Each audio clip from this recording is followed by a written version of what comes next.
Okay, sure. Sure. Okay, anytime. Today is February the 8th, 1995. We are interviewing William Zimmerspitz, and that is spelled Zimmerspitz. His middle initial is Z. I'm Sally Friedman, Friedman, the interviewer. We're in Cherry Hill, New Jersey, in the United States of America, and we will be speaking in English. Mr. Zimmerspitz, let's begin with... Can I? Sure. Let's begin with the early years of your life. Tell me where you were born, and if you don't mind, spell the town for me. Sure, be glad to. I was born in Krakow, Poland. Krakow. It's spelled Krakow. Okay. In Poland. In May 8th, 1926. Tell me, if you can, something about your family, your parents, any sisters or brothers. I was born in 1926, as I mentioned, and I was born to Mr. and Mrs. Szymon in Polish. It was Simon in English would be Zimmerspitz, and my mother, her maiden name was Giminer. Could you spell that for us? G-E-M-E-N-E-R. Thank you. Right. What did your father do in the My town? father had a liqueur factory in partnership with my uncle. And Bernard, his name was Bernard Sperling. S-P-E-R-L-I-G. And what did you know of their work? What was your father's routine like? The routine was that they had owned a small factory. It was comparatively a small factory with, I am not sure exactly how many employees. And my father was, by profession, he was a chemist. And that's how he got into the business of liqueurs. He was, he knew the business, he learned it, and then they, in partnership, they went in business with my uncle. Was your mother employed? My mother was always busy in her household with the children, raising the children. How many children? I had one sister, and she is, thank God, she's alive today. She is married to Samuel Lichtiger.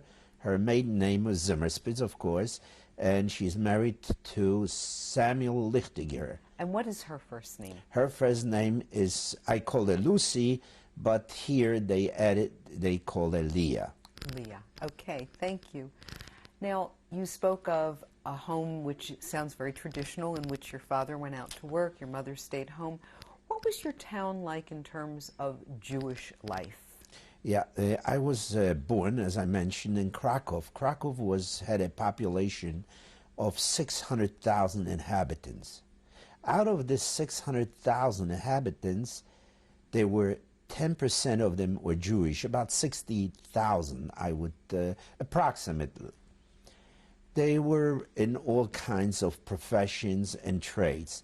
Jews in Poland, before the war started, the Second World War started, that's 1939, they were professionals, and they were, as I mentioned, tradespeople in every other trade and also in profession. There were all kinds of, we were free to do anything, as every citizen of Poland was doing. We have all the freedoms that every other citizen had in Poland. Do you remember then a happy and a carefree childhood? I was very much so. I was very happy with my childhood, and so was my sister. We had, thank God, wonderful parents, and they both raised us in the right direction. I hope the right way. They did. I know so. Not that I hope, I said, but I know so. They gave us the right background, always respect for others, always to go straight, honest. And we both, I started to, at my young age, to attend school in my neighborhood. My neighborhood mostly was, I would say, mostly consisted of Gentiles. We were the minority, very few Jewish people were in that neighborhood where I lived. But we never We never were, I should say, maybe prosecuted or not prosecuted wouldn't be maybe the right name, discriminated. I would say discriminated. We were treated almost like every other child. There were exceptions where you heard some words like Żyd, which meant Jew, and they were not directed exactly at me maybe, but some others, Jews that were passers-by, or sometimes when we went out of the school, I felt many times there was this kind of epithets, slogans, epithets thrown at some other people that were passerbys, and they were visible as Jews, maybe Jews with a beard or so.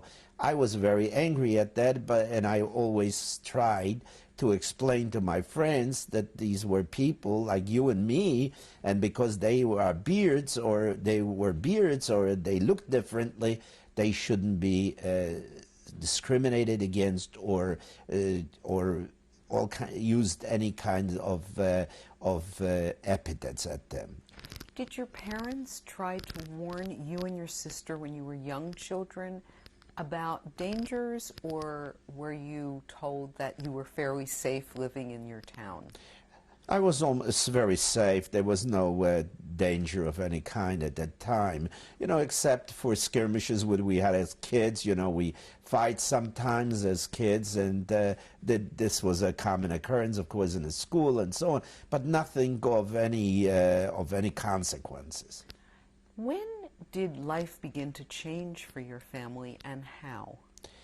We, as I said, we were pretty well treated, generally speaking. As I say, a few incidents, not directed at us directly, but at maybe others.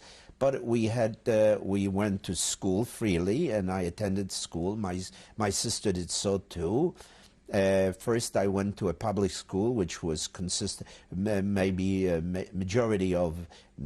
We were very few Jews there in that school. Maybe out of a total population, I just vaguely remember maybe 200 out of the 200. Maybe there were 6-7 Jewish kids there, and as I say, we were treated well by the others, and there was no complaints as such.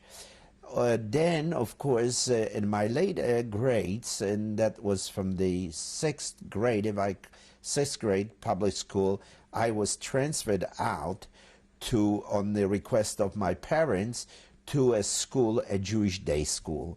Why did they request that? Because of the Jewish education. Even so, we were treated rightly. I mean, we were equally treated with the others, where the others had to attend religious lessons or training in school, included in our curriculum.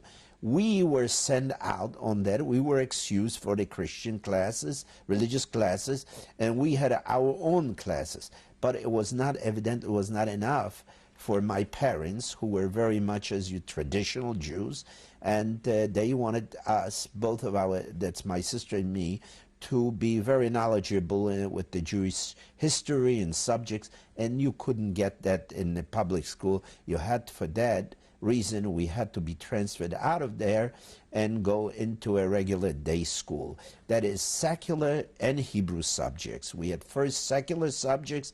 The school was a Mizrahi school. It was run by Mizrahi, and it was most of the students, of course, all the students were Jewish. And we had subjects, history subjects, and Hebrew subject, the language subjects, and secular subjects. Did your family attend a synagogue in your town? Yes, almost, I would say almost every Jew in post-war time was affiliated with a synagogue. Even the most non-religious, which were very, very few in numbers, also belonged to a synagogue. What do you remember about synagogue and about Jewish life at home? Jewish life in Krakow was thriving. It was a cultured city. It was, even so, Krakow wasn't the capital of Poland, as you well know. It was Warsaw, but Krakow was the most cultured in city in Poland, which was recognized as such as far as the cradle of history. That was the kings had their residence there. It was called Wawel, that everybody was from all over Poland. They were coming to visit historic places where Krakow was. And the culture in Krakow was much, much on a higher level than in any city. We had theaters, we had Jewish theaters, we had secular theaters, and we had wonderful schools. Also, there was a very, very famous university which was called the Jagielloński University, which was well known in Poland. There were only, unfortunately, there was a discrimination against Jews. There were only few very exceptional students admitted to this school, to this university. In the synagogue to which your family belonged, did you pray freely and openly, and going to synagogue was acceptable? There were no such things. Everybody could feel free to worship any church or any synagogue that they wished to. Jews too. There were incidents. I have to admit, there were incidents, anti-Semitic incidents, from some hoodlums that maybe had called a Jew by a name or a Jew or so. But these were very rare occurrences in my youth. Things began to change. Tell me what you remember of the earliest indications that things were changing in your town. Yes, things were very much changing towards the war. That was in 1938, where I was already maybe 12 years. I could understand better. There were very many incidents, anti-Semitic incidents, coming through Poland because of the propaganda from Germany and of the wave of anti-Semitic incidents in Germany. Some of that was transformed into Polish society. Do you remember anything specific, anything that your father or mother might have told you Yes, about? you could see sometimes the walls scribbling on the wall, Jews go to Palestine that time, or Jews don't buy from Jews. Some such slogans were very visible, many times already coming to the forefront in Krakow. You could see that. Did your parents talk to you and your sister about what was happening? Did you ever? Yes, we remember always that? had a good communication, and our parents were very education. No, very education. They tried to inform us of any type of changes and any type of political situations that were developing there. You already heard the development first with the Anschluss in Austria, then with Czechoslovakia, German invasion of Czechoslovakia, which was before that time. So we all were aware of the changes that were coming and the dangers from Germany. Did your parents have a plan of any sort? Did they talk with you about what they would do if Poland became affected with what was going on in the rest of the world? Nobody ever thought of Germany, of murder, or any type of final solution to the Jewish problem, which was the code word for murdering the Jews. But we knew that there is the threat is coming from Germany, invasion, because they were swallowing up parts of Poland, Silesia, which is the German-speaking part of Poland. There was a Oberschlesien, which was called then.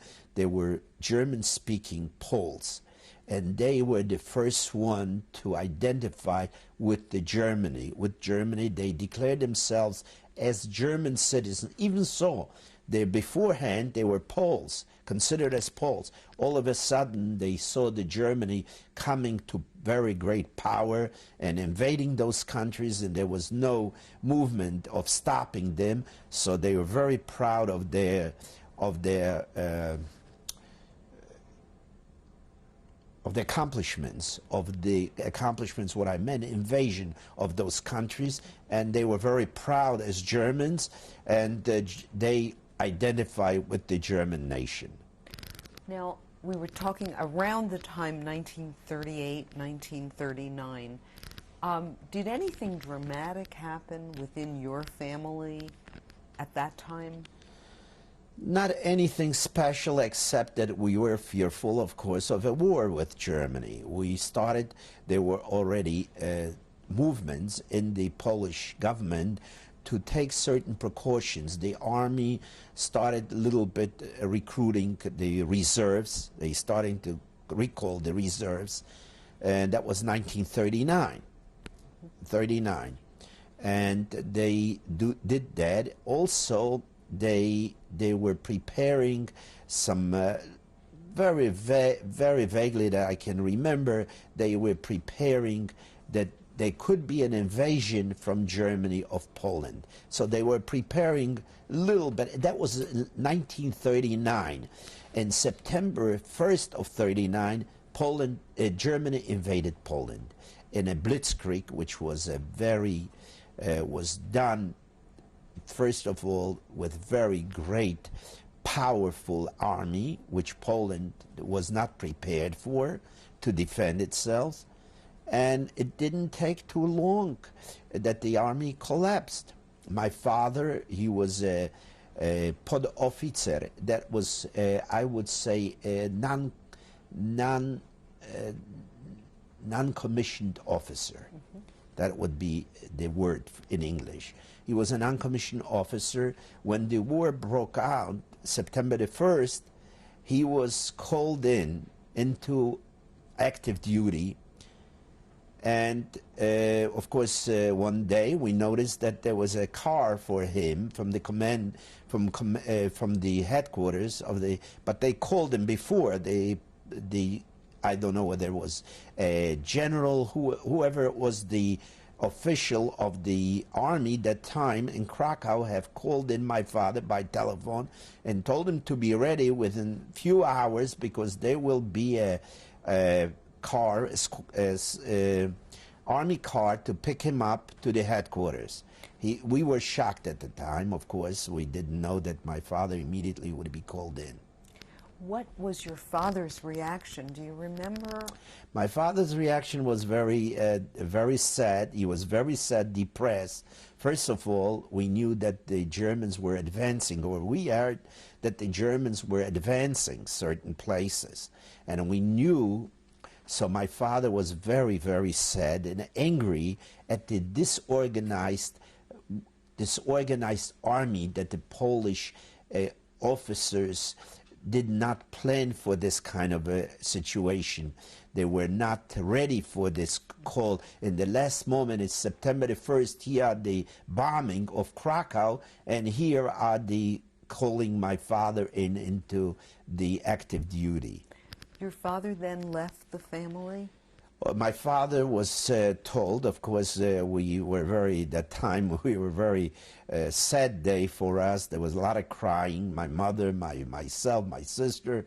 We didn't know, of course, that time where he would be assigned to the front lines, or he is going to be stationed, where he's going to be stationed. So we were very, very sad. That was a very sad day for all our family, the whole family. We notified the other members of the family that my father was called in. And of course, after a few hours, my father called in from the headquarters, from the army headquarters in Krakow, and he said that he would be staying here. He is assigned to the recruits, to mobilize the recruits of the Krakow area. So that was good news. That was a good news. That was good news for us. We were very happy and delighted to hear that, because we wanted to know what's happening.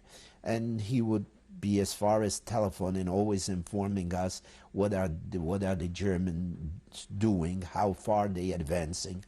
But they were already bombing, very, very strafing the especially areas of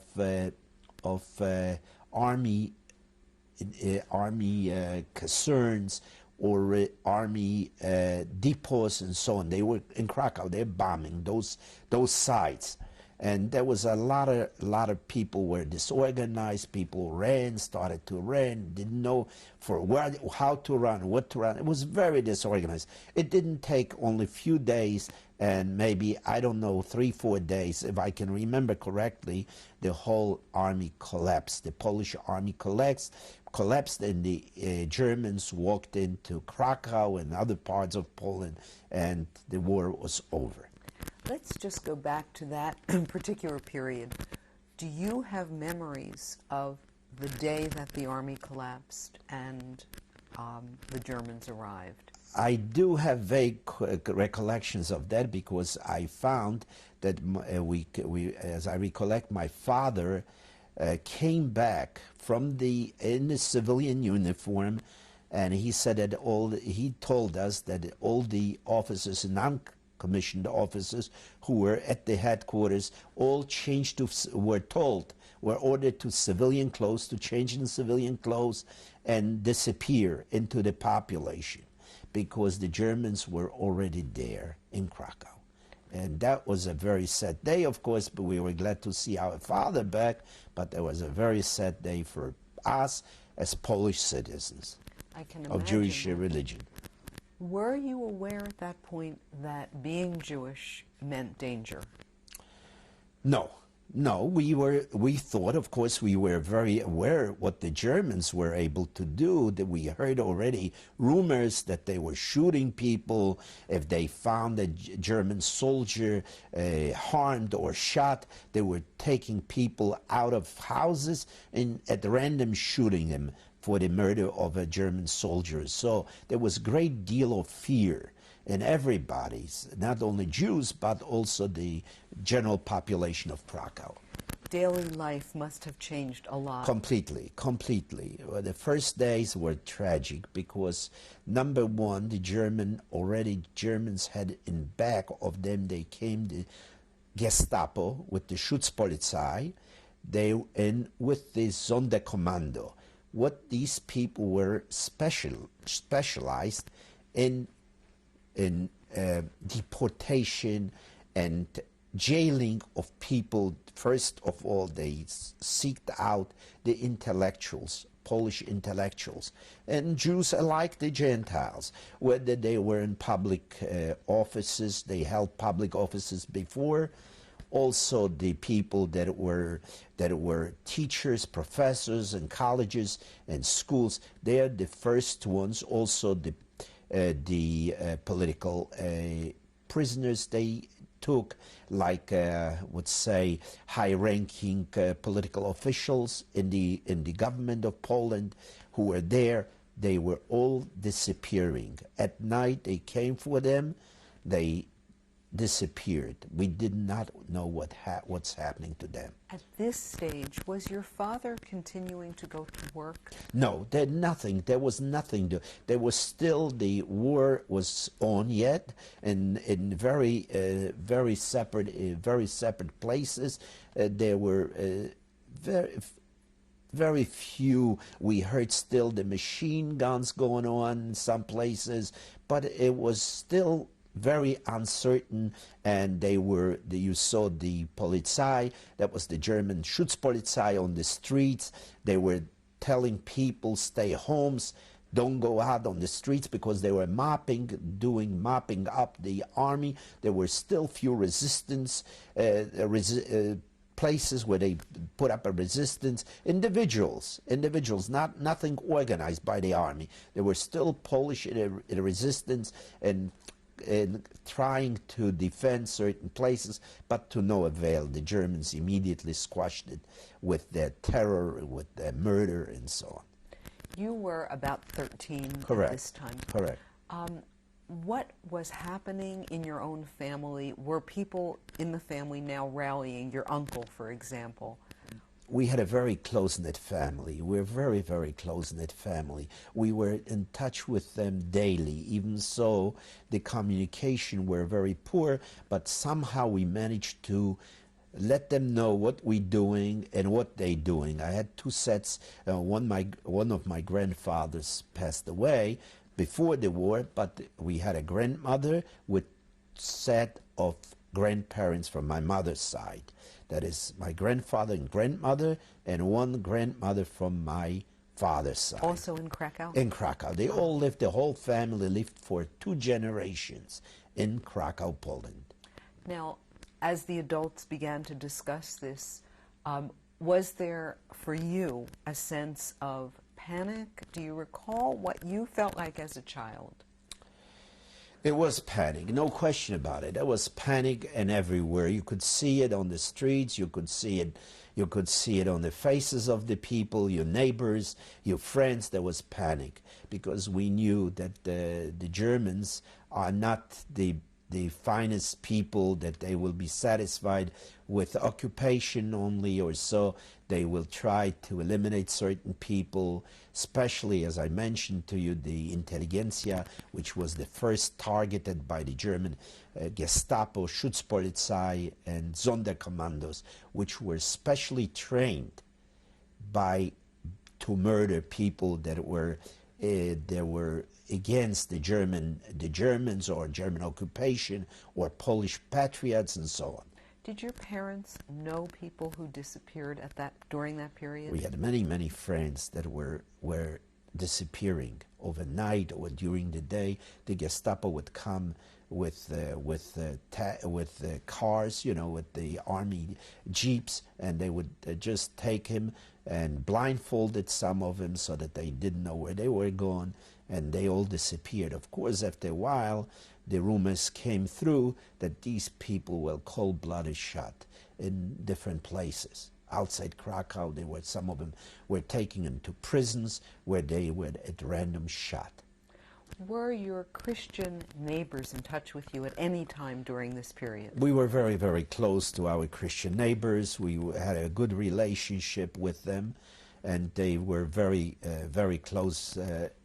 We were very close and in touch constantly with them of the happenings. We wanted to know, everybody wanted to know from each other what was happening. Did you feel that you could trust those people?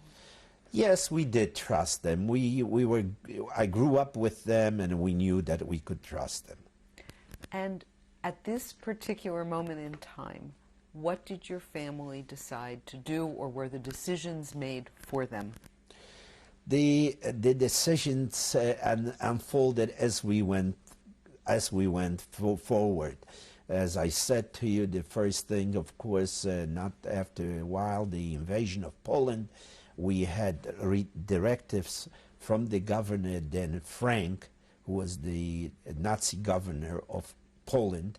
We had, after a few months, not 4 or 5 months, I can't exactly tell you exact time, but we were ordered, directive came from him that every Jew must wear a band, a 14 on a white background, a star, a Jewish star, blue star, on a 14 or 12, 14 inches white background of a material, white material with the Jewish star, so we could be easily identifiable on the streets. We also, at the same time, we were issued Kennzeichenkarte, which was identification card with a picture. Okay, let's stop here and we'll return immediately. Okay. I was wondering, maybe I could... So sorry.